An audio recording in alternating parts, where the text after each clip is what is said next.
Nah, Bapak Ibu Saudara yang dikasihi Tuhan, kalau kita bertanya, bagaimana caranya kita menyenangkan Tuhan? Kalau saya bertanya kepada Bapak Ibu Saudara yang hadir di tempat ini, bagaimana caranya kita dapat menyenangkan hati Tuhan? Saudara, pertanyaan ini kebanyakan dari kita berpikir caranya adalah dengan melayani Tuhan. Benar tidak? Nah, jawaban ini tidak ada salahnya, saudara. Jawaban ini sungguh tidak ada salahnya. Orang mungkin berkata, semakin giat melakukan pelayanan Tuhan, semakin Tuhan senang dengan kita. Tapi masalahnya, perbedaan antara melayani Tuhan dan melayani diri sendiri sangatlah tipis. Ya, sekali lagi, ketika kita mengatakan bahwa bagaimana cara menyenangkan hati Tuhan, mungkin kita bertanya, kita menjawab, aku mau melayani Tuhan. Dengan giat saya mau melayani Tuhan. Masalahnya, problemnya adalah melayani Tuhan dengan melayani diri sendiri, bedanya tipis. Saudara, pada waktu saya sekolah teologi S1, saya membaca salah satu buku, ini Teologi Cat and Dog. Siapa pernah baca buku ini? Di dalam isinya ada satu kalimat yang mengatakan, anjing berkata, kau memberiku makan, kau memberiku tempat tinggal, kau mengelusku, kau mengasihiku, pasti kau tuanku. Gitu kata anjing. Ini cuma analogi. Ya, buku ini ditulis oleh Bob Sorgen dan Gerald Robinson. So, ini sangat terkenal buku ini dan sempat bestseller di masanya. Nah, kemudian dia katakan, sedangkan kucing berkata, kau memberi aku makan, kau memberiku tempat tinggal, kau mengelusku, kau mengasihiku, kau pasti pelayanku. Dua hal yang berbeda. Ini teologi Cat and Dog ini adalah analogi perwakilan semua manusia yang katanya melayani Tuhan. Dia mengupas sedemikian rupa, karena memang di dalam kehidupan orang percaya, kata Bob Sorgen ini mengatakan bahwa analogi cat and dog ini sangat tepat sekali di dalam konteks engkau mau menyenangkan hati Tuhan. Melayani Tuhan. Gitu katanya. Nah, saudara-saudaraku yang dikasihi Tuhan, selanjutnya dia memberikan penjelasan bahwa ini adalah analogi, menggambarkan dua tipe yang sama-sama beraktivitas rohani. Ya, tipe cat atau tipe dog, tipe kucing atau tipe anjing, ini analogi. Sama-sama katanya melayani, ya. Sama-sama beraktivitas rohani dan melayani seperti berdoa, beribadah, berpuasa, setiap hari Minggu datang, sama-sama, baik cat maupun dog, semua rajin berdoa, beribadah. Saudara-saudaraku yang dikasihi Tuhan, tetapi keduanya ini memiliki perbedaan. Perbedaannya adalah di orientasi, motivasi, cara pandang, dan sikap hati di dalam melayani Tuhan. Begitu kata Bob Sorgen bilang. Jadi kalau dog, dia melihat Tuhan dalam tanda kutip, orang-orang tipe anjing di dalam buku ini mengatakan bahwa adalah orang-orang yang ketika mereka melakukan aktivitas rohani, mereka melakukan ibadah, mereka melakukan segala bentuk, itu adalah mereka melakukan tanpa pamrih. Karena mereka tahu bahwa yang mereka layani adalah Tuhan. Tapi kalau tipe kucing, yang selalu mereka andalkan kelihatan rohani, tetapi yang muncul selalu, aku mau dilayani, aku mau diberkati Tuhan, aku mau ini, banyak kali tuntutan. Padahal mereka tidak cross check di dalam kehidupan mereka. Kata Bob Sorgen, orang yang memiliki tipologi seperti kucing tidak salah, tetapi kurang lengkap. Karena kita butuh berkat dari Tuhan, bukan? Gitu. Tapi kurang lengkap. Kurang lengkapnya di mana? dimotivasi, cara pandang, sikap hati di dalam melayani Tuhan. Mereka mau Tuhan melayani dia. Kalau anjing, dia mau melayani Tuhan. Benar ya? Coba perhatikan kucing. Dia elus-elus di kaki. Mau dilayani. Tetapi kalau Tuhan, pernah ada salah satu film yang menunjukkan anjing itu berdedikasi kepada tuannya. Pernah di Jepang. Ya. Dan kita lihat kalau anjing ketika ada orang yang mau mengganggu tuannya, dia mau membela loh. Tapi kalau kucing, di mana ada kucing yang membela tuannya? Kagak ada. Saya tidak pernah lihat. Tunjukkan kepada saya, ada kucing yang mau kemudian pasang dada di depan ketika ada orang mengganggu tuannya. Enggak ada. Tetapi kalau anjing, tidak. Dia membela tuannya sampai habis-habisan. Satu kali, saudara, di Australia pernah kejadian. Ada sekeluarga memiliki bayi. Mereka tinggal di pinggiran hutan, di Perth, ya, di pinggiran hutan. Nah, di hutan itu terkenal dengan banyak ular pitonnya, gitu. Nah, pada satu waktu mereka tinggalkan anaknya dengan pembantunya di rumah, gitu. Tapi ada anjing yang mereka pelihara yang begitu galak sekali. Cuma sebentar saja mereka belanja di pasar, kemudian mereka balik, mereka lihat itu ada darah-darah yang betul sangat luar biasa, ya. Darah yang, wah, mereka takut. Mereka lihat itu, anaknya tidak ada di tempat. Gitu. Yang mereka pikir itu anjing yang menggigit anaknya. Tiba-tiba mereka panggil, anjingnya sudah penuh darah kan. Mereka lihat anaknya juga, mungkin dipindahkan sama anjing, tapi anjing itu penuh darah. Diambil pistolnya dan ditembak anjingnya. Tang! Mereka tidak sadar. Anjing itu sedang berusaha membela bayi ini dari mangsa si piton. Ketika ketahuan bahwa ada piton yang mati di tengah hutan, itu bekas gigitan anjing, mereka menyesal setengah mati. Mereka sudah menembak anjingnya yang membela bayi. Bayi tidak meninggal. Tapi anjing itu betul-betul bergulat dengan ular piton itu. Sampai ular piton lari dan penuh darah anjingnya. Tapi mereka kira anjing itu yang menggigit bayinya. Menyesal sekali, saudara. Nah, ini analogi teologi kucing dan anjing itu mewakili orang percaya di dalam melayani Tuhan. Saudara, tipologi apa? Tipologi anjing atau tipologi kucing? Mau selalu ketika dalam ibadah, lagu yang dinyanyikan, hujan berkat kan tercurah, itulah janji. Selalu sebetulnya yang diminta itu berkat. Enggak salah, saudaraku, enggak salah. Tergantung itu motivasi saudara di dalam melayani Tuhan. Seharusnya lagu yang selalu kita nyanyikan, hitunglah berkatmu, pasti kau niscaya kagum oleh kasihnya. Berkat Tuhan mari hitunglah. Saudara-saudaraku yang dikasihi oleh Tuhan kita Yesus Kristus, kita seharusnya tipologi anjing. Mau melayani Tuhan tanpa pamrih.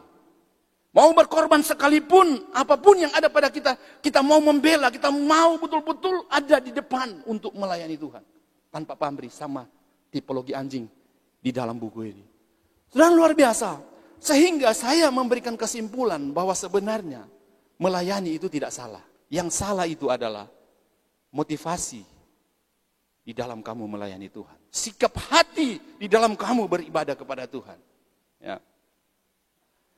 Sehingga saudara di akhir buku itu dia mengatakan, jika kucing berkata segala sesuatu tentang saya, maka anjing berkata segala sesuatu tentang Allah. Everything is God. Kalau kucing segala sesuatu tentang saya. Selalu kalau melayani, apa yang mau saya dapat? Apa yang saya dapatkan di dalam pelayanan saya? Apa yang saya dapatkan di dalam saya melayani Tuhan? Itu tipologi kucing. Mau minta dihargai, mau minta upah, mau minta. Bahkan ada seorang pelayan Tuhan, teman saya sendiri. Ketika melayani, dia minta sama majelis, tolong naikkan gajinya. Saudara-saudaraku. Enggak. Jadi mari kita introspeksi diri, cara pandang kita, pola pikir kita, evaluasi diri kita di dalam mengikuti Tuhan, di dalam melayani Tuhan. Pelayanan kepada Tuhan sekali lagi tidak ada salahnya. Yang salah adalah motivasi, pengertian, pola pikir, cara pandang dan sikap hati. Bagaimana kita dapat menyenangkan hati Tuhan. Amin. Nah, saudara-saudara, artinya kita bisa saja memakai banyak alasan di dalam melayani Tuhan. Banyak excuse kita tidak bisa melayani. Oke, saudaraku.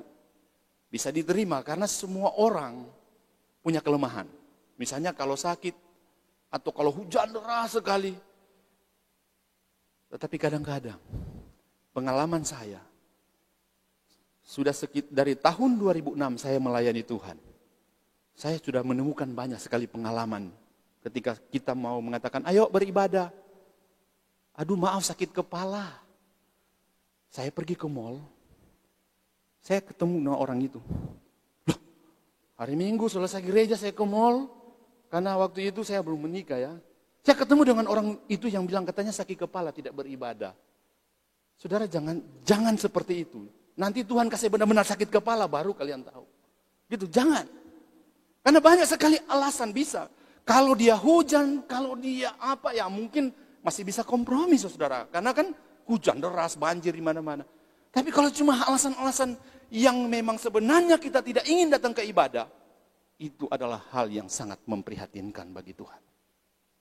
Harus kelihatan hidup di pandangan Tuhan. Karena saudaraku, inilah yang sedang dialami oleh jemaat Sardis. Nah saudara-saudaraku yang dikasihi Tuhan, ada lagi seorang tokoh yang saya terkenal, John Piper. Dia mengatakan begini, Allah itu seperti mata air bukan saluran air. Mata air terus mengeluarkan air yang menyegarkan. Sedangkan saluran air perlu diisi air. Perhatikan kata-katanya. Bagaimana caranya kita bisa melayani mata air? Dengan berlutut dan minum darinya. Sedangkan untuk melayani saluran air, kita harus terus menuangkan air agar dapat penuh. Perhatikan analogi yang disampaikan oleh Papa. Allah seperti mata air. Saudara, dia menjelaskan. Keliru jika kita berpikir bahwa Allah seperti saluran air. Kita bekerja keras untuk terus menuangkan air agar tetap penuh. Kita berpikir itulah usaha yang menyenangkan Allah. Bukan ini adalah usaha untuk diri sendiri. Yang benar adalah Allah disenangkan dengan rasa haus kita. Dalam pandangan Allah adalah Ia sebenarnya sangat senang ketika kita datang berlutut di hadapannya dan minum dari mata air, sumber air yang sesungguhnya. Bukankah kita sudah ketar-ketir melayani Tuhan? Bukankah kita sudah jungkir balik melayani Tuhan? Tetapi salah di dalam motivasi kita melayani Tuhan.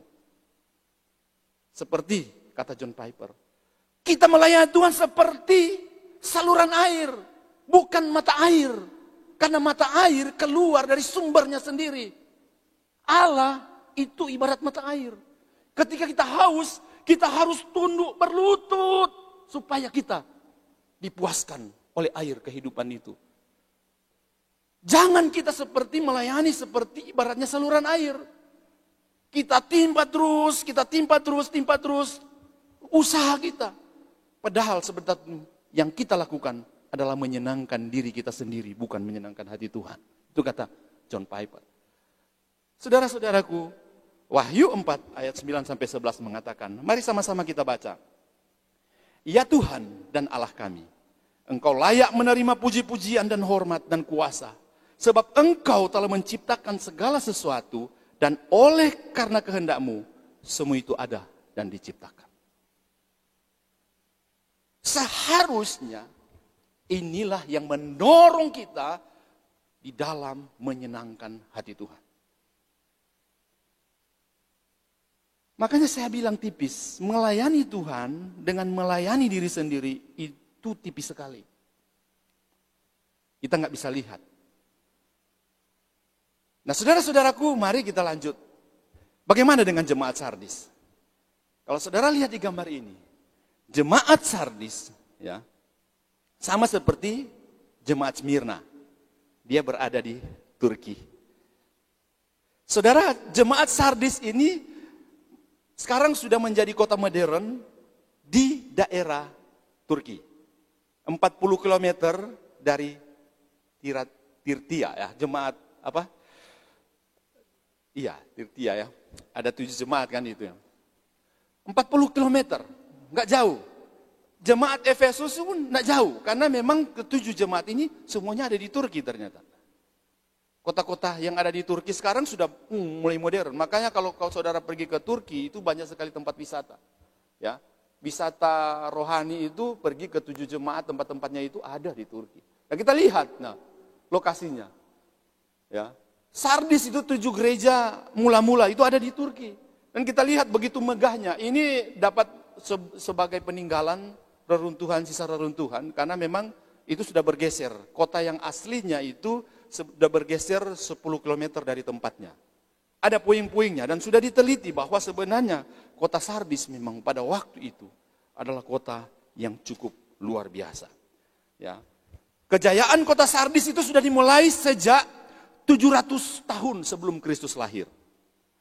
Jadi saudara, Sardis ini merupakan kota yang penting. Kota ini adalah ibu kota kuno kerajaan Lydia. Kalau kita tahu kerajaan Lydia di zaman penjajahan Yunani, kemudian Romawi, mulai dari Persia. Karena Persia pernah menguasai kota Sardis ini di bawah pemerintahan Koresi. Ya. Namun di dalam kitab perjanjian baru, sedikit sekali kita dapat informasi dengan jemaat Sardis. Kalau jemaat Efesus, banyak sekali informasi. Banyak penafsir mengatakan bahwa ini juga adalah buah bagian pemberitaan Paulus dan Petrus. Ya. Sehingga saudaraku, kota Sardis ini memiliki satu kemegahan yang sangat luar biasa. Ya, secara umum kota Sardis ini memiliki kekuatan militer yang mumpuni. Ya. Dia memiliki kekuatan militer yang mumpuni. Ya. Karena kota Sardis itu dilindungi oleh benteng-benteng Akropolis di atas sebuah bukit tingginya sekitar 500 meter. Jadi mereka nyaman, aman dari serangan musuh. Ya, bahkan raja kota waktu itu mengatakan bahwa tidak ada yang bisa dapat menembus benteng kota Sardis. Mereka menjadi sombong. Ya. Nah, di sini gereja atau jemaat Sardis itu berdiri, saudara. Ya. Selain dia memiliki kota benteng dan dialiri dengan pegunungan, 3 pegunungan yang begitu. Karena seperti lembah, dia ada di bawah. Dan itu dikelilingi oleh bukit-bukit. Baru dia, kalau ada penjahat yang mau datang atau ada serangan musuh, tidak bisa tembus. Saking nyamannya, mereka sepertinya terlena sebetulnya. Nah, kota Sardis juga memiliki tanah subur karena letak geografis yang strategis di dataran lembah Hermus. Kita lihat ya, di dataran ini. Ini puing-puingnya. Sangat, makanya saudaraku, beberapa penafsir mengatakan bahwa kota Sardis ini merupakan kota yang sangat kaya. Kenapa? Dari aliran sungai dikatakan itu mengalir biji-biji emas. Jadi dari pegunungan, ketika aliran sungai itu datang ke kota Sardis, itu mereka dapat menimpa emas, biji-biji emas. Sehingga pada waktu itu kota Sardis termasuk kota yang kaya. Salah satu kota yang kaya. Salah satu kota yang sangat kaya. Selain itu, di kota Sardis ini memiliki satu kebiasaan untuk memelihara domba. Sehingga terkenal juga dengan penghasilan wol. Sehingga pada waktu itu, pada waktu penjajahan Romawi, kota Sardis merupakan tempat perkumpulan tua-tua Romawi, pemimpin-pemimpin Romawi. Saking begitu mewah, begitu aman dan lain sebagainya. Ya, lihat. Nah, saudara-saudaraku yang dikasihi Tuhan, selain itu kita lihat, ya, kota Sardis juga ini merupakan pusat perdagangan. Ya, pusat perdagangan. Sehingga mereka ini sangat kaya, ya, penghasil emas, penghasil wol dan lain sebagainya. Ya. Karena lokasinya Sardis itu menjadi pusat untuk lalu lintas barang perdagangan. Kekayaan kota Sardis dan kemakmurannya dapat dikaitkan dengan lokasi yang ideal untuk perdagangan. Sehingga banyak musuh-musuh yang memiliki ketertarikan untuk merebut kota Sardis ini. Dengan keadaan kota ini Sardis menjadi kota yang maju, mewah pada abad waktu itu. Kekayaan dan keamanan Sardis ini membuat Raja Koresus, ya, Koresus dan masyarakat Sardis begitu sombong ketika, saudaraku, Solon, seseorang bijaksana dari Yunani, mengunjungi Sardis. Koreus menunjukkan semua kemewahan dan kejayaan Sardis kepadanya dan mengatakan bahwa tidak ada seorang pun yang bisa dapat mengambil kota Sardis ini, yang bisa dapat menguasai kota Sardis. Mereka menjadi sombong, terlena. Nggak salah, saudara, ketika dikutip di sini merupakan salah satu tujuan surat dari ketujuh jemaat yang Tuhan Yesus kirim kepada malaikat-malaikat. Ya, saudara, malaikat-malaikat di sini ada yang menafsirkan itu malaikat betul-betul real malaikat. Tetapi beberapa penafsir mengatakan ketujuh malaikat ini yang ada di kota-kota tujuh kota ini, tujuh jemaat ini merupakan pemimpin-pemimpin suci atau pemimpin-pemimpin jemaat. Ya, ada Pergamus, Sardis, Efesus, Laodikia dan lain sebagainya. Pemimpin-pemimpin, sehingga disebut di dalam ini sebagai metafora menunjukkan kepada pemimpin-pemimpin suci di setiap jemaat yang ada. So, lepas dari penafsiran ini, tapi saya percaya bahwa tujuan surat ini sungguh sangat jelas untuk memberitahukan kepada setiap jemaat, termasuk jemaat Sardis. Ya. Nah, di kota inilah gereja jemaat Sardis berdiri. Keamanan, kesejahteraan, kemapanan ekonomi ini membuat jemaat Sardis hidup dalam comfort zone, zona nyaman. Sehingga mereka menjalani kehidupan rohaninya pun tanpa kesungguhan. Tidak lagi mempercayakan hidup sepenuhnya kepada Tuhan. Karena mereka menganggap sudah nyaman, aman, udah kaya, dan lain sebagainya. Mereka terlena dengan kenyamanan yang mereka nikmati. Anugerah Tuhan yang Tuhan berikan kepada mereka di kota ini. Seperti yang saya bilang tadi. Ada emas, ada bulu domba, kota perdagangan. Mereka terlena dengan itu. Sehingga mereka mengalami kelesuhan secara rohani. Mereka mengalami satu stagnan. Mungkin mereka aktif dalam kegiatan rohani, mungkin kelihatan. Namun dasar pelayanan bukanlah karena hati mengasihi Tuhan, bukan. Tapi fasilitas yang mumpuni sekalipun pelayanan mereka tanpa hebat, seperti dikatakan di dalam surat ini. Kata Tuhan, aku tahu semua pekerjaanmu kok. Mereka itu jemaat yang sungguh-sungguh hidup tetapi sebenarnya mati. Ya. Jadi Tuhan tahu keadaan mereka. Mereka berada di dalam comfort zone, mereka berada di dalam zona nyaman sehingga mereka mengalami yang namanya kelesuhan secara rohani. Coba saudara mulai pikirkan di dalam hidup saudara. Ya. Ketika ada sesuatu hal yang terjadi dalam keluarga, dalam bisnis, mulai maju, hati-hati. Jangan sampai kita terlena dengan zona nyaman kita. Kadang-kadang zona nyaman membuat orang itu lupa Tuhan. Dan terjadi di jemaat Sardis. Sehingga saudaraku, dalam keadaan ini kemudian Tuhan Yesus itu memberikan kritikan yang sangat luar biasa. Kritikan yang pertama adalah mengenai kehidupan kondisi kerohanian jemaat Sardis. Kritikan yang pertama itu adalah gini, di dalam ayat yang 1 dikatakan begini, yang warna kuning. Aku tahu segala pekerjaanmu, engkau dikatakan hidup, padahal engkau mati. Itu kritikan pertama. Artinya, saudaraku yang dikasihi Tuhan, frase engkau dikatakan hidup di dalam bahasa aslinya memiliki pengertian, engkau memiliki nama atau reputasi yang hidup. Kata hidup. Terjemahan NIV itu begitu jelas, ya. Reputasi. Mereka itu betul-betul memiliki reputasi di hadapan manusia begitu hebat. Banyak gereja. Jemaatnya kaya, jemaatnya banyak, gerejanya kaya. Mereka memiliki reputasi, diangkat jempol. Wow, jemaatnya banyak. Ornamen dalam gereja begitu mewah. Gedung gerejanya itu bertingkat ke atas. Reputasi ini yang terjadi di jemaat Sardis seperti itu. yang dikatakan engkau hidup. Ya. Sehingga bisa dikatakan bahwa mereka sedang diperlihatkan satu kenyamanan, satu kemewahan, tetapi bukan di pandangan Allah, hanya di pandangan manusia. Mereka memiliki reputasi mumpuni, tapi hanya sebatas penilaian manusia. Saudaraku yang dikasihi Tuhan, baju yang keren, kita pergi ke gereja, memakai dasi, memakai jas. Itu bukan satu hal penilaian apakah benar-benar dia memiliki hati untuk melayani Tuhan.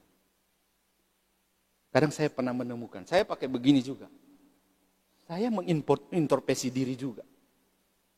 Jangan sampai ada ancungan jempol kepada kita, ternyata dalam pandangan Tuhan, kita itu enggak layak di hadapannya. Kita cuma menyenangkan hati manusia, bukan menyenangkan hati Tuhan.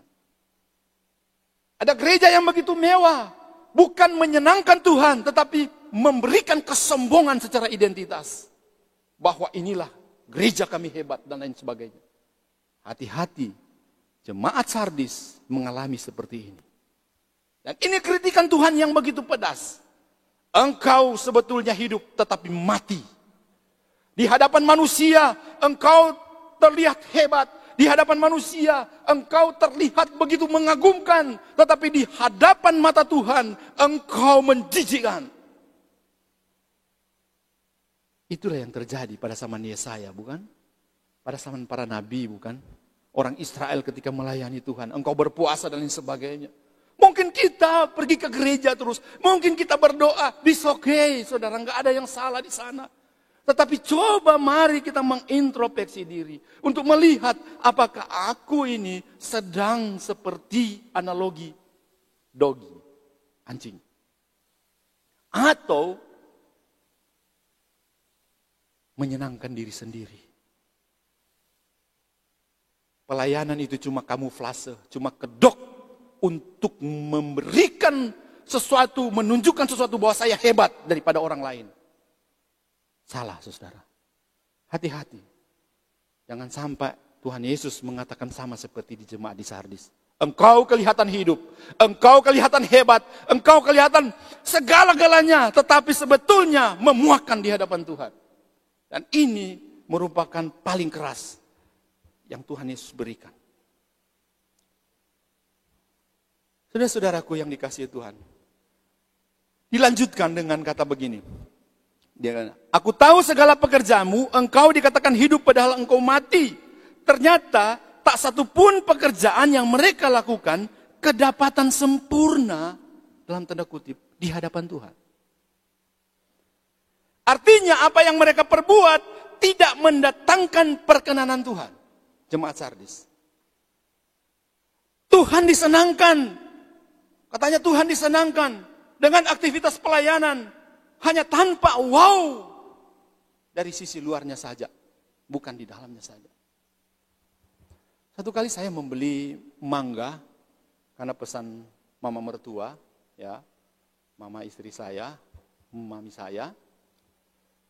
Saya disuruh pilih mangga. Saya pilih, wah ini yang bagus. Wah luar biasa. Keren banget. Besar, terus mulus banget. Udah suka cita ini. Bawa di rumah. Ini saksinya istriku. Kupaslah mangganya. Mami udah mau lo mau makan. Wah bagus. Wah dia sudah suka ketika dikupas. Penuh dengan ulat di dalamnya. Saudara jangan kita seperti itu. Kadang kita memang seperti itu. Saudara-saudaraku yang dikasihi oleh Tuhan kita Yesus Kristus. Sehingga Tuhan mengatakan, karena mereka kelihatannya hidup tetapi mati, maka Tuhan mengatakan, bangunlah dan kuatkanlah apa yang masih tinggal, yang sudah hampir mati. Karena memang tidak ada satupun pekerjaan aku dapati sempurna di hadapanku. Tidak ada. Hebat di mata manusia. Hebat di mata orang, saya hebat loh, saya punya talenta banyak hal di hadapan orang.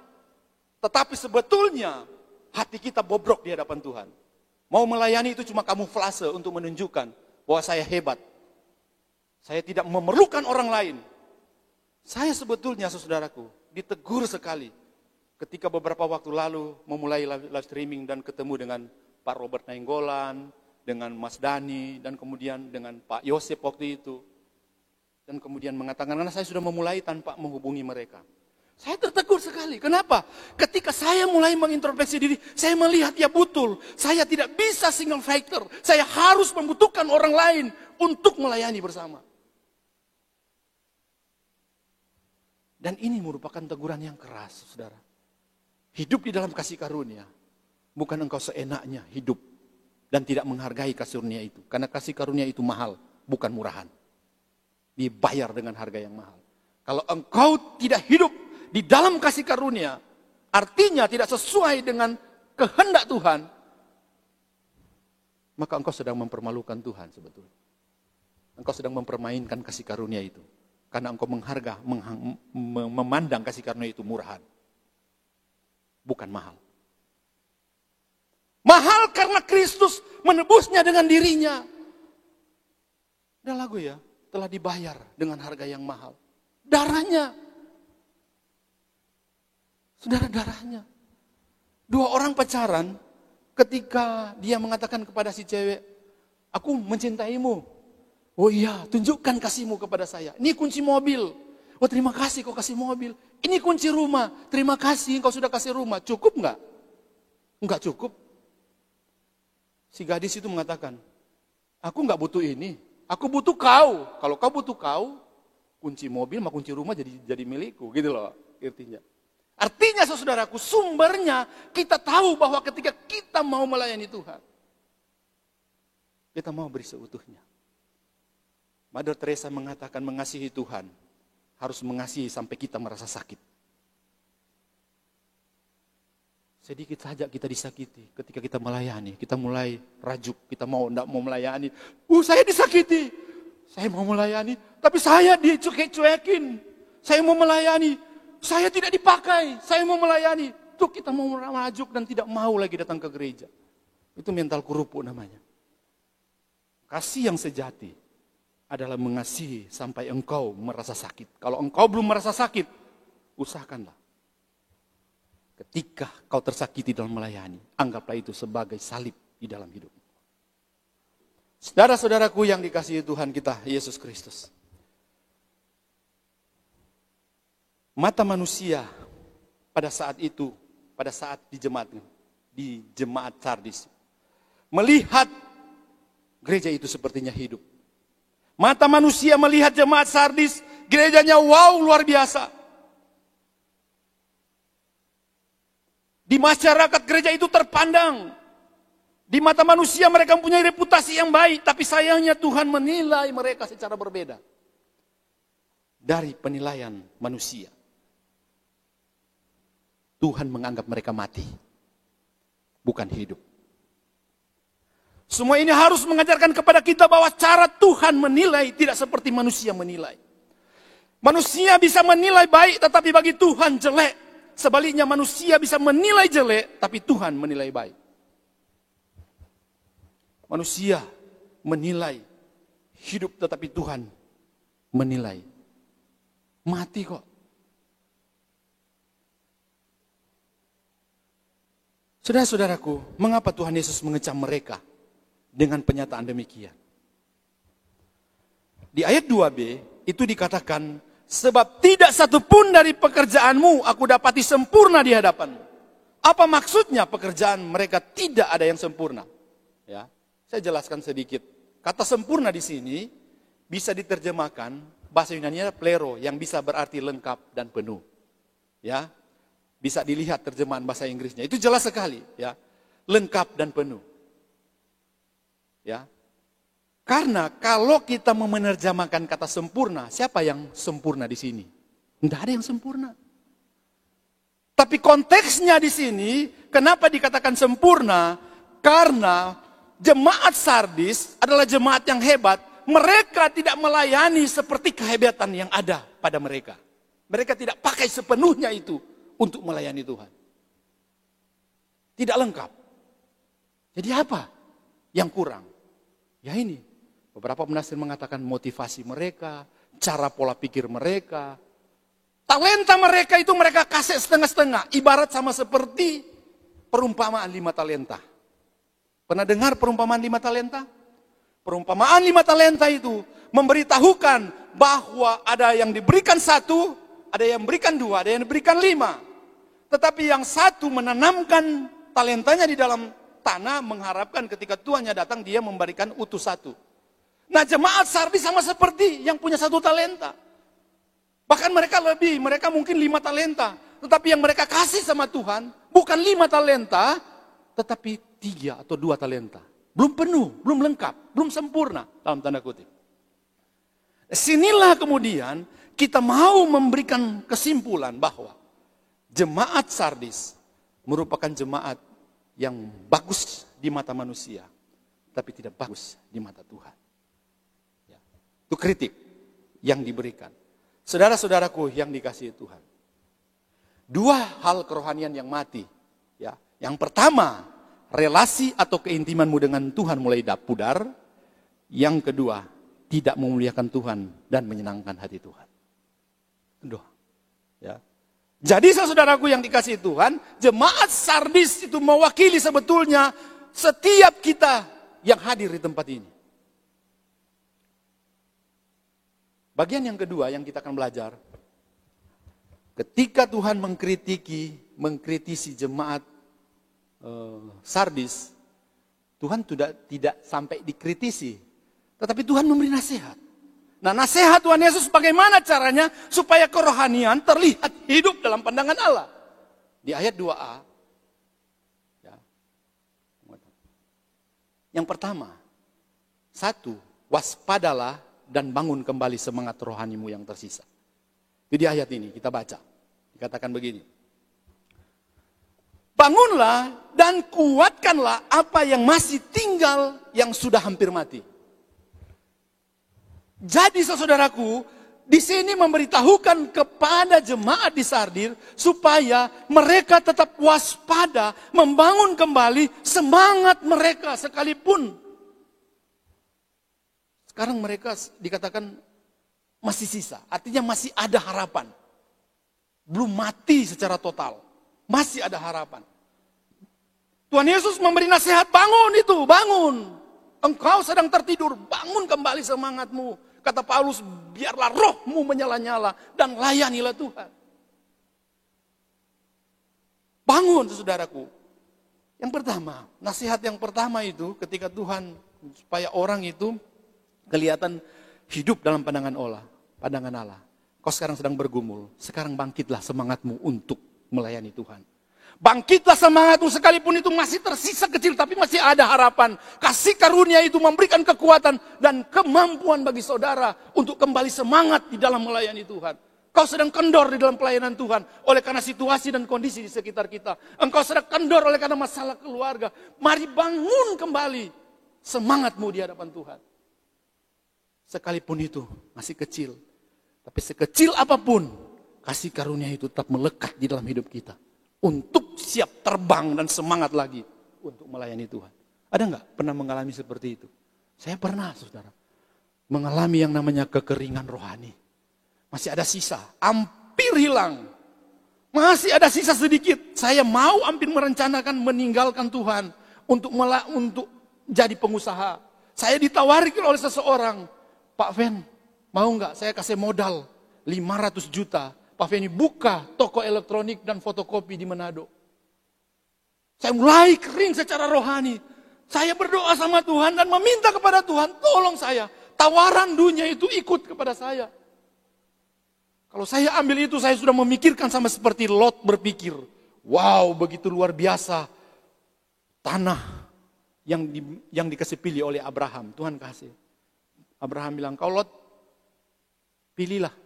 Lot pilih. Sama seperti itu. Saya melihat seperti itu. Tetapi di sana ada Sodom dan Gomora. Saya kembali diingatkan oleh Tuhan. Ingat baik-baik. Tuhan Yesus pernah dicobai oleh iblis. Jika engkau jika engkau menyembah aku akan menyerahkan seluruh isi dunia ini kepadamu. Tuhan Yesus mengatakan, Hai iblis, enyalah engkau dan percayalah hanya kepada Tuhan yang menciptakan semuanya. Dan Dia adalah Tuhan. Dah, saudaraku. Kadang banyak tawaran yang memberikan kita satu tawaran untuk menggoda kita. Saudara, sekali engkau terjun, kalau memang engkau dipilih oleh Tuhan, kemanapun engkau akan pergi, engkau tidak akan pernah lari dari pandangan Tuhan. Engkau mencari pekerjaan, engkau mencari pendapatan lebih, tapi engkau meninggalkan panggilanmu yang semula. Hati-hati, Tuhan akan hati-hati.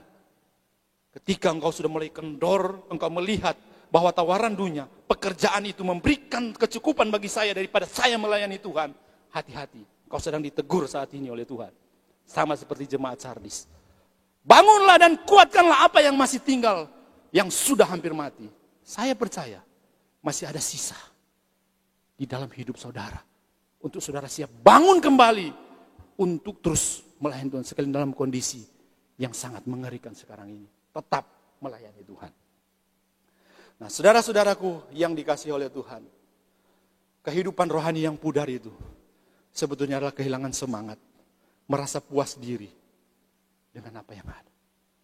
Kehilangan semangat itu karena memang faktor keadaan. Sering kali kita mengalami itu. Kehilangan semangat ya sudah, yang penting saya ke gereja, saya pergi ke kantor, saya pergi kemana saja, yang penting saya sudahlah, saya seperti ini sajalah. Kemudian yang kedua, merasa puas diri dengan apa yang ada. Tidak mau bertumbuh. Ya sudah, saya begini saja. Saya begini. Jemaat Sardis, satu kesalahan, mereka merasa puas diri dengan apa yang ada. Mereka tidak mau berkembang. Perkembangkan hidup talentamu yang Tuhan berikan. Harus, saudaraku. Kalau tidak, saya belajar di dalam kehidupan ini. Saya dengan tidak tahu apa-apa. Tapi saya mau mengembangkan diri saya. Karena saya tahu Tuhan sedang memanggil saya. Saya latar belakang saya pernah menjadi salesman, pernah kerja di percetakan, makanya saya bisa mencetak buku dan lain sebagainya. Tapi tidak berhenti di sana. Saya tidak tahu untuk edit video dan lain sebagainya, tapi saya mau berusaha Tuhan. Saya akan memberikan itu untuk kemuliaan Tuhan. Saya mau belajar sekalipun saya tidak diajari. Saya tidak kuliah kursus Photoshop, kursus edit video, enggak. Saya belajar sendiri, saudara. Karena inilah yang diinginkan Tuhan. Seutuhnya kita kasih untuk Tuhan. Kalau enggak, saudara siap-siap dicela oleh Tuhan. Engkau hidup, tapi sebenarnya engkau mati. Saudara-saudaraku yang dikasihi oleh Tuhan kita Yesus Kristus.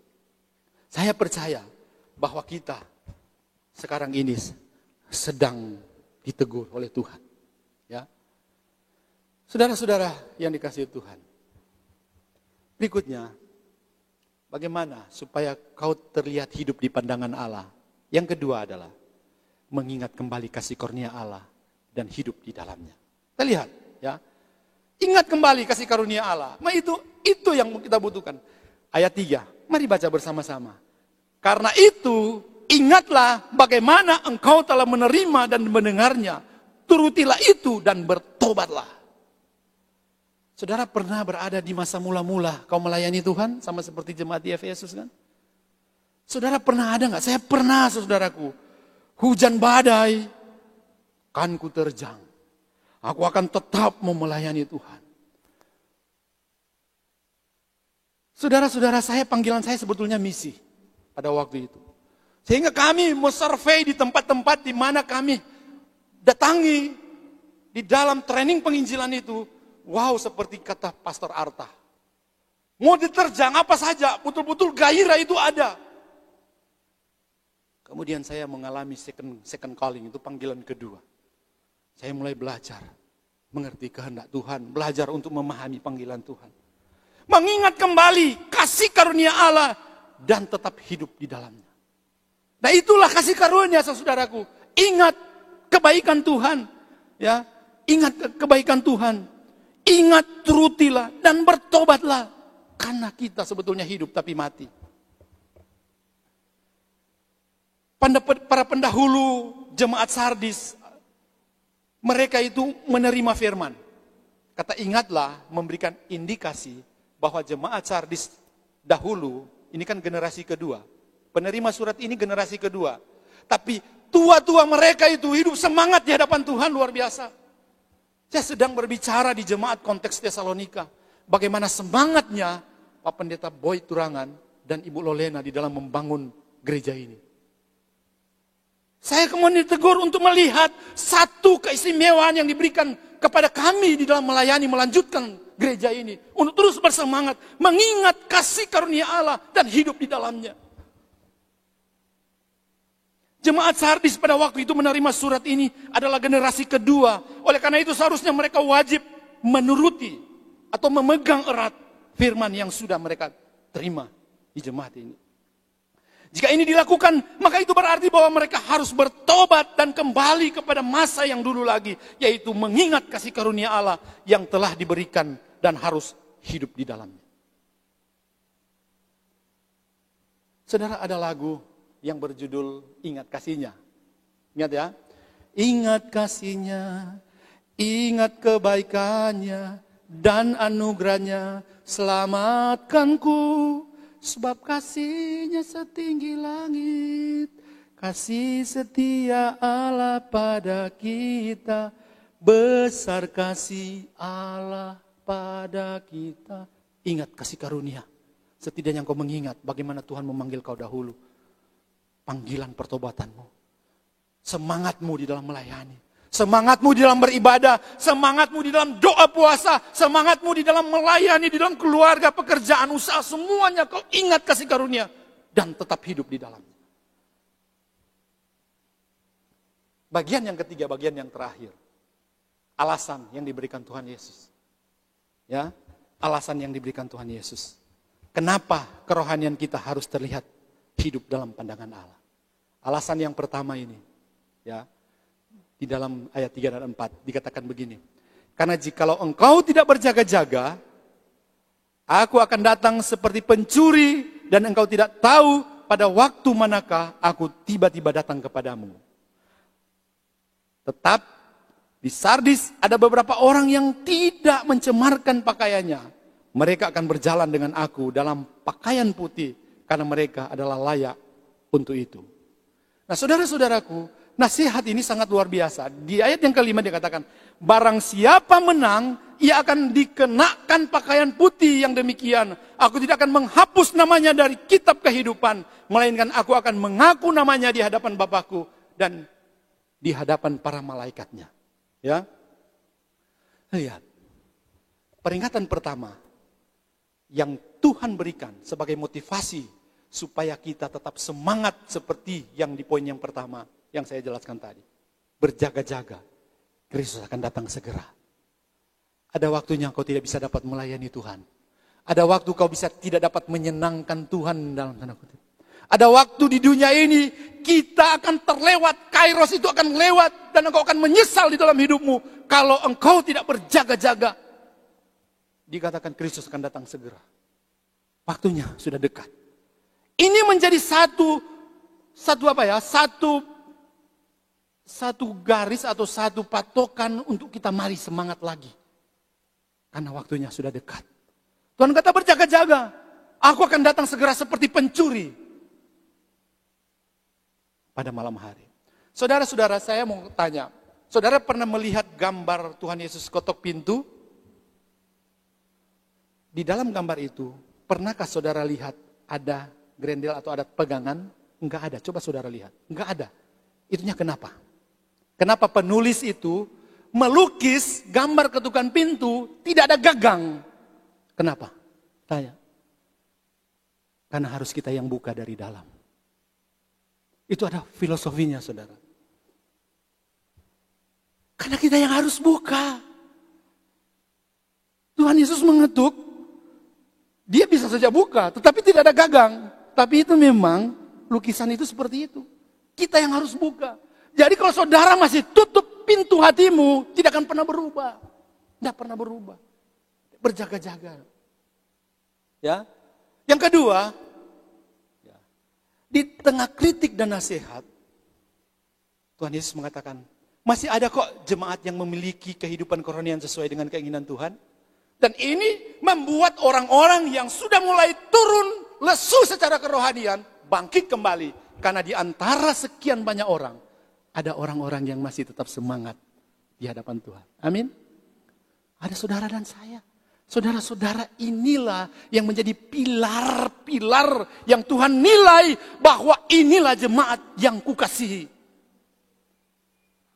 Saya mau ibaratkan, masih ada saudara dan saya. Ya, saya tidak bisa sebutkan satu persatu saudara di tempat ini namamu, tetapi Tuhan tahu. Ya, dan cuma tahu ada Pak Saragi, ada Pak Yusuf, ada Pak Yosef. Ya, ada kita semua yang hadir di sini yang tidak bisa sebut. Itu orang-orang yang disebut di jemaat Sardis. Masih kok ada orang-orang yang memiliki kehidupan rohani sesuai dengan kehendak Tuhan. Ya, saudara-saudaraku yang dikasihi Tuhan. Yang ketiga, orang yang bertobat dan setia hidup dalam kasih karunia, namanya tercatat dalam buku kehidupan. Ya, nah ini memberikan motivasi bagi kita untuk bertumbuh kembali. Karena belum mati masih ada sisa. Masih ada sisa. Sisa apapun kadar yang ada pada saudara semangat rohani. Mari bertumbuh. Karena Tuhan Yesus mengatakan orang yang kemudian bertobat kembali kepada semangatnya yang semula.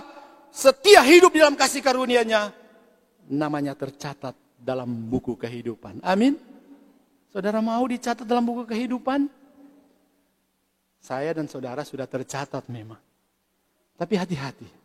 Kalau kita tidak memperbaiki, ya, tidak memperbaiki hidup, mengerti tentang kasih karunia, jangan-jangan saudara tidak ada di dalam situ. Karena saudara tidak pernah memahami, salah memahami tentang konsep kasih karunia itu.